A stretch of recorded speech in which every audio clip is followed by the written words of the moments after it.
अंचलनामा में आप सभी का स्वागत है। मैं हूं शक्ति प्रकाश श्रीवास्तव। चुनाव आयोग के आंकड़ों के मुताबिक सरकार बनाएंगे नीतीश।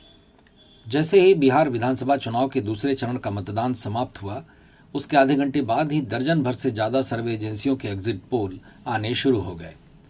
उनमें से अधिकांश ने प्रदेश में एनडीए की सरकार बनाने वाला स्पष्ट बहुमत पाने का अनुमान लगाया, जबकि एक दो ऐसी भी एजेंसियां थीं जिन्होंने विपक्षी गठबंधन INDIA की भी सरकार बनने का अंदेशा जताया।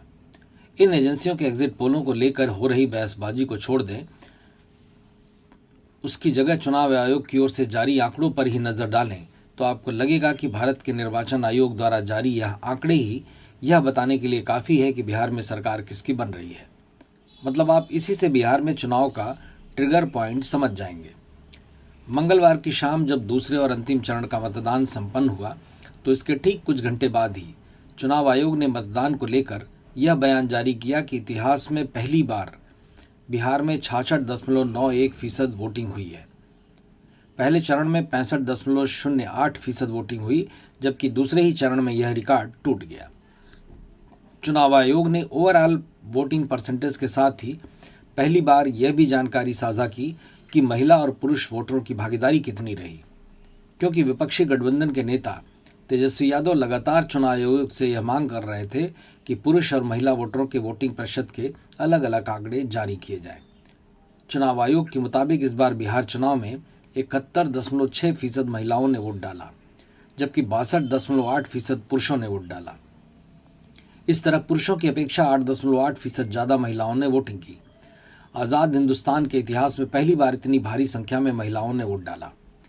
2015 में 60.5% और 2020 में 63.9% महिलाओं ने बिहार में वोटिंग की थी, जबकि 2025 में यह आंकड़ा 71.6% तक पहुंच गया। इसी तरह 2010 में 1.4 करोड़ महिलाओं ने वोट डाला था, 2015 में 1.9 करोड़ और 2020 में 2.1 करोड़ महिलाओं ने वोट डाला। 2025 में यह महिलाओं के वोट डालने का आंकड़ा 2.5 करोड़ तक पहुंच गया। चुनाव आयोग के इसी आंकड़े में बिहार चुनाव का ट्रिगर पॉइंट छुपा है। यह आंकड़े इस बात की गवाही दे रहे हैं कि बिहार में पुरुषों के मुकाबले करीब 6 लाख ज़्यादा महिलाओं ने वोट डाला।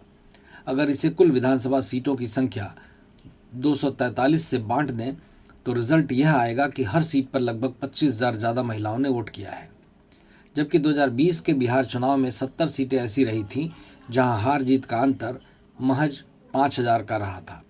इस हिसाब से अगर सभी 243 सीटों पर 25,000 ज़्यादा महिलाओं ने वोट किया है तो यह समझा जा सकता है कि इसका फायदा किसे मिला है। चूंकि नीतीश सरकार ने अपने शासन में महिलाओं के लिए कई लाभकारी योजनाएं चलाकर उन्हें लाभ पहुंचाया था, इसका परिणाम ये दिखा था कि नीतीश कुमार की रैलियों में महिलाओं की भारी भीड़ दिखी, वहीं तेजस्वी यादव अपनी जनसभाओं में महिलाओं को तलाशते दिखे। इससे पूरी संभावना ये लग रही है कि सरकार को महिलाओं ने अपना समर्थन दिया है और अगर ऐसा है तो एनडीए अपनी सत्ता वापसी कर लेगी।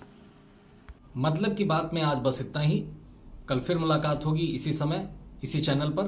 तब तक के लिए नमस्कार।